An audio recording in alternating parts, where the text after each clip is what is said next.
বেশ কিছুদিন ধরে আমি কিন্তু খেয়াল করছি আমার চ্যানেলে অনেকেই কমেন্ট করছেন যে আমার আঙুর গাছ কি পরিস্থিতিতে আছে সেটা দেখার জন্য। তো আপনারা জানেন এখন যে সময়টা চলছে জানুয়ারির শুরুর সময়, তো এখন একদম ঠান্ডা অর্থাৎ শীতকাল। তো শীতকাল মানেই কিন্তু আঙুর গাছ ডরমেন্সিতে থাকে। তবুও আমার একটা ভ্যারাইটি আছে যে ভ্যারাইটিটাতে কিন্তু এখন ফ্রুটিং হচ্ছে। তো আমি সেই কারণে দেখানোর মতো কিছু নেই আঙুর গাছ এই সময়, তবে ওই গাছটাই শুধু আমি দেখাতে পারবো, আর সমস্ত গাছই প্রায় ডরমেন্সিতে আছে। তো মোটামুটি টেম্পারেচার যতক্ষণ না একটু বাড়ছে ততক্ষণ কিন্তু আঙুরের ডরমেন্সি কাটছে না, ততক্ষণ কিন্তু দেখানোর মতো কিছুই থাকছে না। তো তবুও আমি যে গাছে আঙুর ধরেছে সেই গাছটা আজকে দেখাবো আপনাদের রিকোয়েস্টের জন্যই আজকে এই ভিডিও। নমস্কার, আমি অর্ঘ্য, আর আপনি দেখছেন রিয়েল ফ্রেন্ডস বেঙ্গলি। চলুন শুরু করা যাক। আমার ড্রাগন বাগান প্রতিস্থাপনের 1 থেকে 1.5 বছর পরে কিন্তু আঙুর গাছ প্রতিস্থাপন করেছিলাম। আর এই আঙুর গাছ সবার প্রথমে একটা কাঠের মাচা দেওয়া ছিল, এতটা উঁচু নয়, একটু নিচু কাঠের মাচা দেওয়া ছিল। সেখানে কিন্তু এই 4টে গাছ দিয়েই প্রতিস্থাপন করেছিলাম। দেখতে পাচ্ছেন সেই গাছগুলোই এখন কতটা মোটা হয়েছে, আমি ধরলে বুঝতে পারবেন এখানে কতটা মোটা হয়েছে। দেখুন, এক একটা গাছ এতটা করে মোটা হয়ে গেছে। যদিও গাছগুলো প্রায় হাফ ডরমেন্সিতে আছে, এই গাছগুলোই একমাত্র হাফ ডরমেন্সিতে আছে। আর যে অন্যান্য ভ্যারাইটি সেগুলো কিন্তু পুরোপুরি ডরমেন্সিতে আছে, তাতে একটা পাতাও দেখা যাচ্ছে না। কিন্তু এটাতে কিন্তু এই 4টে গাছে, যে 4টে গাছ আমি দেখালাম, এই 4টে গাছ কিন্তু উপরে দেখতে পাচ্ছেন শুধু পাতা নয়, উপরে আঙুরও কিন্তু আছে। তো এই কারণেই বললাম যে আমার একটাই ভ্যারাইটি আছে যে ভ্যারাইটিটাতে কিন্তু আঙুর হয়েছে। এখানে দুটো ভ্যারাইটি, তো দুটো ভ্যারাইটি দেখতে পাচ্ছি, একটা ভ্যারাইটিতে শুধু আঙুর হয়েছে, দুটো ভ্যারাইটিতে কিন্তু আঙুর হয়নি।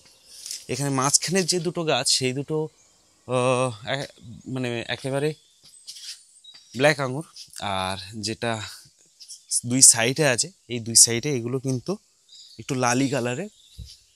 এগুলো জাত আমার কিন্তু জানা নেই, আমি আমার কাছে জিজ্ঞাসা করলেও বলতে পারবো না। আমার একটা বন্ধুর নার্সারি থেকে আমাকে গিফট করেছিল। কিন্তু এতে একটা জিনিস হয়, প্রচুর পরিমাণে আঙুর কিন্তু হয় এই গাছগুলোতে, প্রচুর আঙুর হয়। যে এই ডরমেন্সি পিরিয়ডেও বুঝতে পারছেন এত পরিমাণে আঙুর আছে, তার মানে এই ডরমেন্সি কেটে যাওয়ার পরে কত পরিমাণে আঙুর হবে আপনারা ধারণা করতে পারছেন, বুঝতে পারছেন। এই গাছ 4টের মধ্যে দুটো গাছে কিন্তু আমার প্রচুর পরিমাণে আঙুর হয়েছে। প্রচুর না হোক, এই ডরমেন্সি পিরিয়ডে যেটুকু হয়েছে সেটা কিন্তু কম নয়। আর এই গাছগুলোর বয়স কিন্তু 3 বছর, 3.5 বছর মতো হতে যায়। এবছরই গত বছর কাঠের মাচা ভেঙে পড়ে যাওয়ার কারণে গাছের চেহারা কিন্তু একটু দুর্বল হয়ে গিয়েছিল। অনেক দিন পড়েছিল নিচে, তারপরে কিন্তু এই লোহার মাচা আমি তৈরি করে দিয়েছি। তো এই তারপরে থেকে কিন্তু গাছের চেহারা ঠিক আছে। আর তারপরে কিন্তু এই ফ্রুটিং শুরু হয়েছে। এবার কিন্তু এই ডরমেন্সি কেটে গেলে প্রচুর পরিমাণে ফ্রুটিং হবে। আর এই সময় যে আমি বলবো এই আঙুর গাছের গোড়াতে অবশ্যই এই সময় কিন্তু আঙুর গাছের গোড়ায় জলটা অবশ্যই দেবেন। জলটা সপ্তাহে 2বারও দিতে পারেন বা একবার দিলেও চলবে। এই সময় জলটা দিয়ে রাখবেন, কারণ আঙুর গাছগুলো বাঁচিয়ে রাখার ব্যাপার আছে। আর তার সঙ্গে কিন্তু এই সময় ফাঙ্গিসাইড অবশ্যই স্প্রে করবেন, কারণ প্রচুর পরিমাণে কিন্তু এই সময় গাছে ফাঙ্গাস উপদ্রব হবে। অনেক গাছে হচ্ছে আপনার অনেক ডাল ডাইব্যাক হতে থাকবে। তো সেই কারণে কিন্তু অবশ্যই কপার ফাঙ্গিসাইড বা ব্লাইটক্স এই ধরনের ফাঙ্গিসাইড অবশ্যই স্প্রে করতে হবে। আর আঙুর গাছের যে যেহেতু এই সময় পাতা নেই, তাই এই সময় কোনো কীটনাশকের প্রয়োজন হবে না। এই আঙুর গাছগুলো আপনাদের দেখালাম। আর এবারে আমার ড্রাগন বাগানেরটা তো আপনারা চেনেন, প্রত্যেক সময় ভিডিও দেখেন, সব সময় প্রায় ড্রাগনের ভিডিও আমি তৈরি করি। আর পুকুরের ওই পাড়ে দেখতে পাচ্ছেন যে এই যে মাচাটা বড়, এই মাচাটা কিন্তু আঙুরের মাচা। আর ওখানে ওই যে আঙুর গাছগুলো উঠে আছে, এগুলো সবগুলো ডরমেন্সিতে আছে। এখানে কিন্তু কোনো গাছে পাতা নেই, তাই এগুলো দেখা আর না দেখা কিন্তু সমান।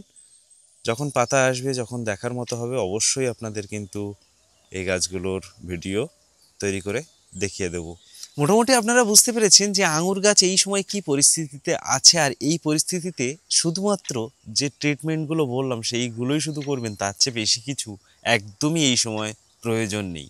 তবে যে সময় প্রয়োজন হবে সে সময় কিন্তু আমি অবশ্যই ভিডিও তৈরি করে আপনাদের বলে দেবো। আর অনেকে আমার কাছে আঙুর চারা এখন থেকেই দেখছি অনেকেই চাইছেন, তো এখন কিন্তু আঙুর চারা অ্যাভেলেবেল নেই। ডরমেন্সি না কাটলে কিন্তু আমরা আঙুর গাছে কাটিং করব না। তো ডরমেন্সির আগে কাটিং করা হয় আর ডরমেন্সির পরে কাটিং করা হয়, তার আগে কিন্তু মানে ডরমেন্সি পিরিয়ডের মধ্যে কাটিং করা হয় না। তবে এই সময় আপনারা ড্রাগনের চারা আপনারা এই সময় কিনতে পারেন, কারণ ড্রাগনের একদম সবথেকে ভালো সময় চলছে প্রতিস্থাপনের। আর আমার মাধ্যমে তো আপনারা জানেন 100 বা তার বেশি ড্রাগন ফলের ভ্যারাইটি আপনারা কালেকশন করতে পারবেন। কি করতে হবে, স্ক্রিনে যে নাম্বারটা দেখতে পাচ্ছেন এখানে, এই নাম্বারেই কিন্তু আপনাকে হোয়াটসঅ্যাপে আমাকে SMS পাঠাতে হবে। ড্রাগনের জন্য লিখবেন প্রাইস লিস্ট বা ভ্যারাইটি লিস্ট, জাস্ট এইটুকু হোয়াটসঅ্যাপে আমাকে SMS পাঠাবেন। আমার কাছে যে 100 বা তার বেশি ড্রাগন ফলের ভ্যারাইটি আছে তার একটা লিস্ট কিন্তু আমার কাছে তৈরি করা আছে। আপনার SMS এর রিপ্লাই হিসেবে অবশ্যই আপনার নাম্বারে কিন্তু সেই লিস্ট সেন্ড করে দেবো। আর ভিডিওটা ভালো লেগে থাকলে লাইক শেয়ার কমেন্ট তো অবশ্যই করবেন। আর এখনও যদি চ্যানেলটা সাবস্ক্রাইব না করে থাকেন, নিচে লাল রঙের সাবস্ক্রাইব বাটনটা অবশ্যই ক্লিক করে সাবস্ক্রাইব করে নিন। আর ভিডিওটা আজকে এই পর্যন্ত, দেখা হবে পরের ভিডিওয়ে। ধন্যবাদ, ভালো থাকবেন, নমস্কার।